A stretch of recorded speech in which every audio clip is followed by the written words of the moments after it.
Ilustrísimas autoridades, estimados socios e socias do Instituto de Estudios Carballiñeses, amigas e amigos.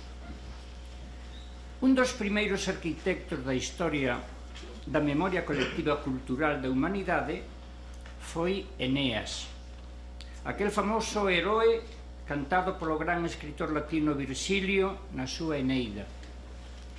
O perfil que nos describe o poeta romano daquel mítico personaxe é o dun heroe social, responsable de lograr non só a súa propia gloria, senón tamén a gloria de seu pai, Anquises, e de seu fillo, Ascanio, que representan o pasado e o futuro. Eneas foi o encargado polo destino de dirixir aos troianos fuxidos dunha cidade destruída, Troia, ata Italia para fundar a cidade de Lacio, berce da cidade de Roma e do futuro imperio. Lacio destaca pola súa historia e pola súa arquitectura, o que implica nesa creación mítica de Roma a impronta dun Eneas arquitecto e non só dun heroe guerreiro. Moitos séculos despois daquel canto virxiliano menor de Eneas, nunha vila galega chamada o Carballiño, non un poeta, senón moitos intelectuais loan o talento e as virtudes doutro gran arquitecto, Manuel Gallego Jorreto. Este Eneas carballiñés, como aquel outro mítico arquitecto romano, non só obtivo xa a súa propia gloria e prestixio social, senón que eses valores tamén os distribúe e comparte coa vila onde naceu, con Galicia onde traballa, coa propia arquitectura e cos seus profesionais, establecendo co seu estilo e bo facer uns criterios de demarcación entre o pasado e o futuro da arquitectura.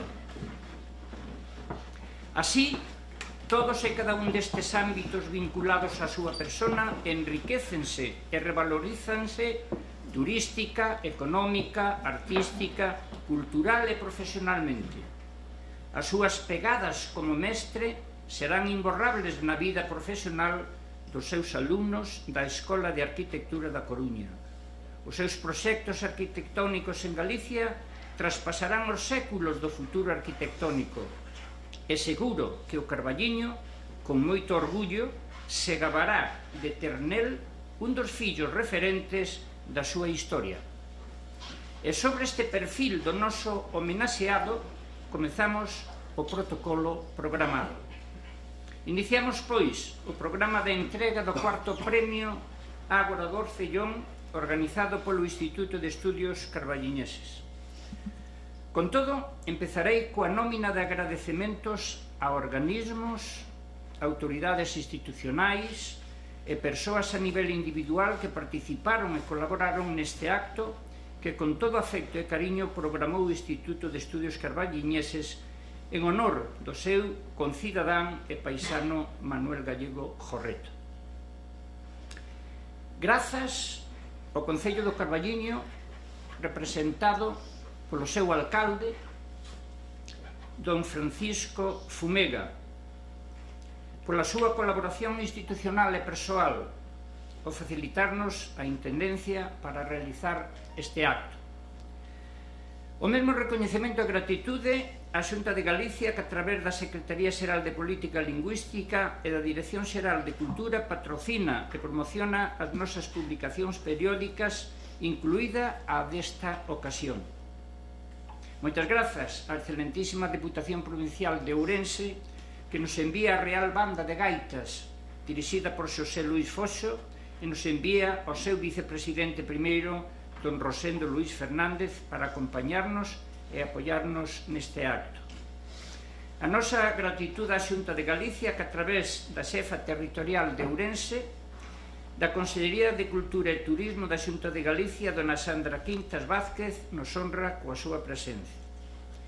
Impagable a aportación das 22 persoas que desde o deseñador da portada Antón Pulido ata Ruth Varela que por orden alfabética é a última das persoas que colaboran no monográfico que presentamos hoxe, pasando por Fernando Agrasar, Elena Ampudia, Fernando Blanco, Elvira Carregado, Xosé Castro, Xoán Creus, Francisco Fumega, Luís Pita, Óscar Gónfer, Kiko Jorreto, Xavier Limia, Felipe Senen López, Alberto Núñez Feijóo, José Antonio Ortiz, Carlos Quintáns, Manolo Rivas, Amable Romero, Miguel Santalices e Manuel Seoane.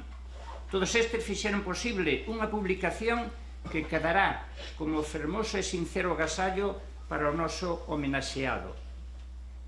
Explicarlles a todos vostedes o cambio protocolario da escaleta deste acto, da que se fixeron ecos medios de comunicación nos últimos días.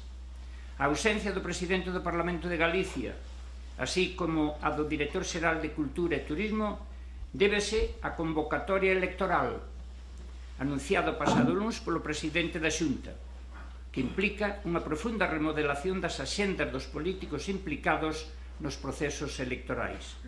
A esta mesma hora estáse celebrando en Vigo un congreso do partido do goberno galego ao que asisten as dúas persoas mencionadas que tiñan que estar aquí.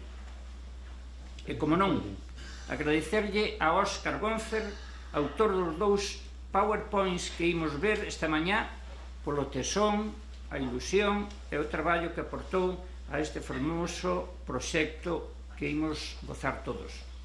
E por último, grazas, moitas grazas a todas as persoas aquí presentes por acudir a este acto. E de seguido continuamos o programa do acto.